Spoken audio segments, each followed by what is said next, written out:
अहिले भर्खरै राजस्व अनुसन्धान विभाग जसका बारे असाध्यै ठुलो निजी क्षेत्रले गुनासो गरिरहेको चाहिँ भएको थियो र उक्त प्रतिवेदनमा पनि यसलाई खारेज नै गर्नुपर्छ। निजी क्षेत्रको कन्फिडेन्स बढाउनको लागि यो प्रेडेटरी स्टेट होइन, यो दोहन लुटमा विश्वास गर्ने स्टेट होइन, हाई इन्टेग्रिटीबाट निर्देशित हुने सरकार हो भन्ने त्यो सन्देश आज पहिलो दिनमै दिनको लागि पनि निजी क्षेत्र मैत्री, चाहिँ उद्यम मैत्री, प्रतिस्पर्धात्मक अर्थतन्त्र मैत्री नीतिहरू चाहिँ अब हामी ल्याउन चाहिँ गइरहेका छौँ र त्यसै स्वरूप राजस्व अनुसन्धान विभाग लगायत एन्टिक्वेटेड लजहरू 13 सालका 15 सालका 31 सालका पुराना, नेपालै कहाँ पुगिसक्यो, विश्वको युग नै कहाँ पुगिसक्यो, ती पुराना लजहरूमा टेकेर जुन निजी क्षेत्र लगायत आम नागरिकलाई हैरानी दुःख दिने कामहरू हुन्थ्यो त्यसलाई हामीले 15वटा ऐनलाई खारेजै गर्ने, अगेन त्यही उच्च स्तरीय आर्थिक सुधार सुझाव प्रतिवेदनकै सिफारिसमा टेकेर, यद्यपि अन्य एफएनसीसीआई सीएनआई लगायतहरूले पनि चाहिँ त्यसलाई उठाइरहेका थिए। अहिले साङ्केतिक रूपले हामीले त्यो विभाग र 15वटा ऐन चाहिँ खारेजी गर्ने प्रक्रियाको लागि पनि अब यसका निश्चित प्रक्रिया हुन्छन्, पार्लियामेन्टमा लानु पर्ला, मन्त्री परिषदमा लानु पर्ला, त्यसको लागि पनि हामीले कार्यदललाई स्पेसिफिक स्टेप्सहरू सुझाउनको लागि त्यो गठन गरेका छौँ।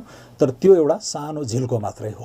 अब हामी बजेट जेठ 15मा बजेट आउँदै गर्दाखेरि यो मुलुकको इकोनोमिक ट्राजेक्टोरी नै रिओरिएन्ट गर्ने गरेर रूपान्तरणकारी बजेटको तयारी साथीहरूले गरिसक्नु भएको छ। तर यसलाई अझै पनि हामीले यो नयाँ म्यान्डेट अनुकूल हुने गरी सोझ्याउनु पर्नेछ र त्यसमा चाहिँ अन्य धेरै रेगुलेसन्सहरू, धेरै रुल्सहरू, तजबिजी अधिकारहरूलाई पनि कन्स्ट्रेन गर्नुपर्ने हुन्छ र त्यसको काम चाहिँ अब हाम्रो कानुनी सुधारको छुट्टै रोडम्याप नै बनाएर हामी अगाडि जान्छौँ। यो सँगसँगै निजी उद्यम व्यवसायको सुरक्षा भदौ 23-24 को घटनापछि प्राइभेट सेक्टरको प्रोटेक्सनको पनि मुद्दा असाध्यै महत्त्वपूर्ण बनेको छ र त्यसको सुरक्षा र प्रवर्धन गर्नको लागि केही नेपाल ऐन संशोधन गर्न बनेको विधेयक वा बाँकी रहेको एजेन्डालाई हामीले बजेटमै उतार्ने गरेर त्यसको पनि तयारी गर्नको लागि कार्यदल आज बनाएका छौँ। त्यो सँगसँगै ठुला रूपान्तरणकारी आयोजनाहरू, तिनीहरूलाई कहिले जग्गा खरिदको विषयमा, रुख कटानीको विषयमा चाहिँ जुन हैरानी हुने र प्रोजेक्ट डिले, कस्ट अफ इनएक्सन, यो सारा कुराहरू छन्, त्यसलाई पनि अब सुझाउनको लागि आज बृहत रूपमा सबै मन्त्रालयलाई छुने गरेर मलाई लाग्छ प्रधानमन्त्रीज्यूकै निर्देशनमा आज क्याबिनेटबाट पनि ठुला निर्णयहरू हुन सक्लान्। तर अर्थ मन्त्रालय र एकदम विशुद्ध यहाँबाट पारित ठुला आयोजनाहरूको हकमा पनि त्यसलाई चाहिँ अब कुनै एक्सक्युज बिना ठुला गुणस्तरीय आयोजनाहरू, पूर्वाधारका आयोजनाहरू, सडक होला, जलविद्युत होला, पोर्ट्सहरू होलान् इत्यादिमा अब बिना एक्सक्युज फटाफट काम हुनुपर्छ र त्यसको प्रतिफल सुनिश्चित गर्ने गरेर नेपाली जनताले त्यसको लाभ लिन पाउनुपर्छ भन्ने स्पिरिटबाट त्यो ठुला विकास आयोजनाहरूको सहजीकरणको लागि पनि एकदमै चाहिँ हामीले त्यो प्रोजेक्ट फेसिलिटेट गर्ने गरेर नयाँ ऐनहरू पनि ल्याउने गरेर चाहिँ आज त्यसको पनि तयारी भएको छ।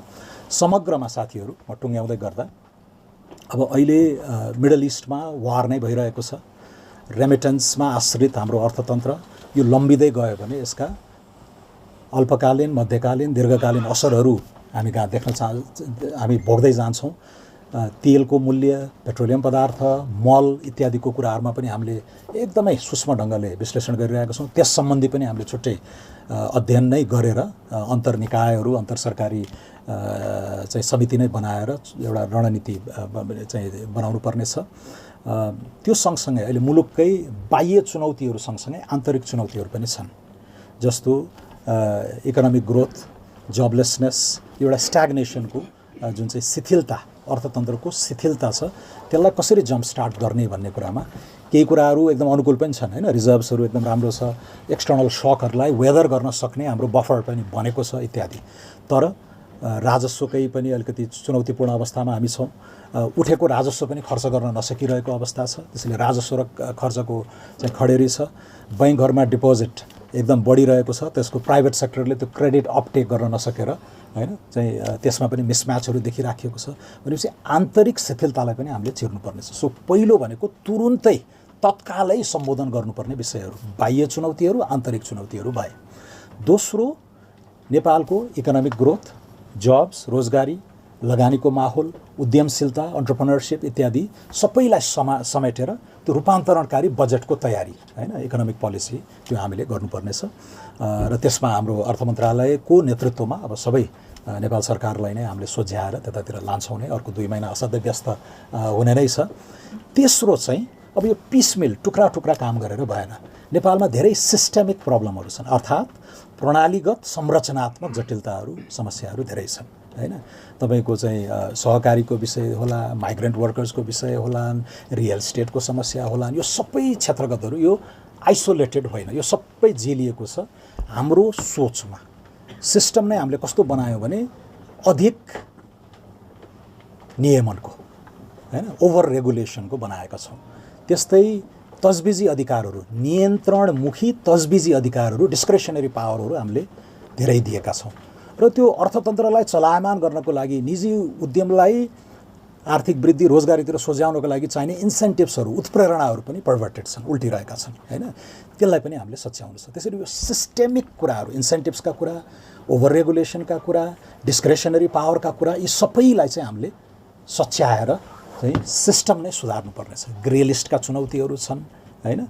सबै सेक्टरमा चाहिँ केही न केही समस्याहरू तपाईँहरूले देखिराख्नु भएको छ। अघि मैले उल्लेख गरेका, नाम लिएका प्रतिवेदनहरूको पनि ती मुठाहरूमा पनि यी समस्याको चाङ रहेका छन्। अब चाहिँ हामीले समाधान दिनुपर्छ र नेपाली जनताले त्यो समाधान निकाल्न सक्ने गरी एउटा निर्णायक हैसियत सहित यो सरकार बनाएका छन्। त्यसलाई सम्बोधन गर्नको लागि, त्यसलाई न्याय गर्नको लागि चाहिँ यो सरकार गठन भएको छ।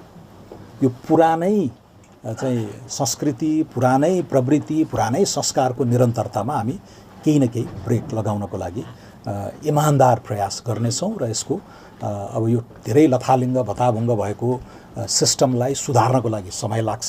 त्यसैले अलिकति धैर्य धारण पनि गर्दै अब आज हाम्रो क्याबिनेट पनि बस्ला र सुशासनको विषयमा, आर्थिक सुधारहरूको विषयमा र गुणस्तरीय पूर्वाधारहरूको विषयमा हाम्रो असाध्यै अर्जेन्ट प्रायोरिटाइजेसन, प्राथमिकीकरण सहित हामी अगाडि जान्छौँ। त्यो सबैलाई एउटा टेकोको रूपमा हाम्रो अन्तर्राष्ट्रिय साख, प्रवासी मुद्दाहरू, त्यसमा पनि हाम्रो चाहिँ एकदमै ध्यान जान्छ र त्यो सँगसँगै सामाजिक सौहार्दता, यो नेपालको क्षय भइरहेको सामाजिक पुँजी हैन लाई पनि यो निर्वाचनले विशिष्ट ढङ्गले चिरेको छ। त्यसलाई पनि हामी सुदृढ बनाउँदै, कन्सोलिडेट गर्दै अगाडि जानुपर्नेछ। अन्तमा हाम्रो वाचापत्रमा हामीले अब धेरै कुरा लेखेका छौँ, तर एक पानाको करार पनि छ त्यहाँ र त्यो करारमा चाहिँ हामीले 5वटा विषयलाई उल्लेख गरेका थियौँ। पहिलो सुशासन, सुशासन, सुशासन, सुशासन। आर्थिक सुशासन होला, राजनीतिक सुशासन होला, कानुनी सुशासन, तर एउटा ठुलो एउटा युनिभर्समा नै हामीले ट्याकल गर्नुपर्नेछ। त्यसको लागि दर्जनौँ कानुनहरू रिफर्म गर्ने, संस्थागत रिफर्महरूका कुराहरू छन्, त्यसमा पछि यहाँहरूले थाहा पाइहाल्नुहुनेछ। दोस्रो एजेन्डा अब शिक्षा, स्वास्थ्य, वित्तीय पहुँच, चाहिँ सामाजिक सुरक्षा जस्तालाई हामीले चाहिँ मध्यम वर्गीय कोणबाट एड्रेस गरेका छौँ। मिडल क्लासको एक्सपेन्सन, मध्यम वर्गको विस्तार, मध्यम वर्गको सुरक्षाको विषय नम्बर 2 थियो। 3 मा हामीले रोजगारी, रोजगारी, रोजगारी, अर्थतन्त्रलाई चलायमान गरेर, तर यस्तो खालको इकोनोमिक ग्रोथको प्याटर्न नआओस् जसले जब चाहिँ क्रिएट नगर्ने, जब क्रिएट गर्ने खालको, रोजगारी सिर्जना गर्ने खालको आर्थिक वृद्धिको मोडलमा हामी जानुपर्छ। त्यसलाई हामीले प्राथमिक गरेका छौँ। केही सङ्ख्यात्मक टार्गेटहरू पनि छन्। चौथो कनेक्टिभिटी, सडक सञ्जाल बनेका छन् तर कमसल पूर्वाधार बनेका छन्, असाध्यै दोहन भएको छ, भ्रष्टाचार भएको छ। गुणस्तरीय पूर्वाधार निर्माणमा हाम्रो ध्यान जाने नै छ। डिजिटल कनेक्टिभिटी, घर घरमा भरपर्दो इन्टरनेट सेवा, ऊर्जा कनेक्टिभिटी, हवाई सुरक्षित हवाई यातायात लगायत कनेक्टिभिटीको चाहिँ प्राथमिकता पनि असाध्यै उच्च छ। र 5औँमा हामीले प्रवास नै राखेका छौँ हैन। 3 जनामा 1 जना नेपालीको अहिले फुटहोल्ड बाहिर हुन थाल्यो। त्यसैले यो जनसाङ्ख्यिक रूपले पनि खोक्रिन नदिनको लागि एकपटकको नेपाली सधैँको नेपाली भन्ने गरेर र त्यो डायस्पोरा नै अर्ली इन्भेस्टर्स हुन्छन्। विश्व चमत्कारिक फड्को मारेका धेरै मुलुकहरूको अभ्यासबाट हामीले के देख्छौँ भने त्यो अलमलको अवस्थामा, अनिश्चितताको वातावरणमा पहिलोचोटि पाइला हालेर लगानीको माहौल बनाउने काम डायस्पोराले गर्छ। त्यसैले नेपाली diaspora has come of age, एउटा मच्योर भएको छ, उसलाई पनि हामीले चाहिँ अब आमन्त्रण गर्ने गरी, तर यति झन्झटिला कुराहरू छन्, संविधानमै लेखेका कुराहरू पनि त्यसलाई एड्रेस गर्न सकिएको छैन। ती कुराहरूलाई पनि हामीले सम्बोधन गर्ने गरेर एउटा कम्प्रिहेन्सिभ रिफर्म हैन गरेर मुलुकलाई अगाडि बढाउने लक्ष्यका साथ हामी आएका छौँ। यसमा पत्रकार साथीहरू, आम नेपाली दाजुभाइ दिदीबहिनीहरू, नेपाल सरकारका दत्तचित्त राष्ट्रसेवकहरू, सिभिल सोसाइटी, एकाडेमिया, अन्तर्राष्ट्रिय पार्टनर्सहरू सबैबाट हामीले सहयोग अपेक्षा गरेका छौँ र आगामी दिनमा हामी चरणबद्ध रूपमा तपाईँहरूलाई ब्रिफिङ गर्दै नै जानेछौँ। आजलाई मैले यति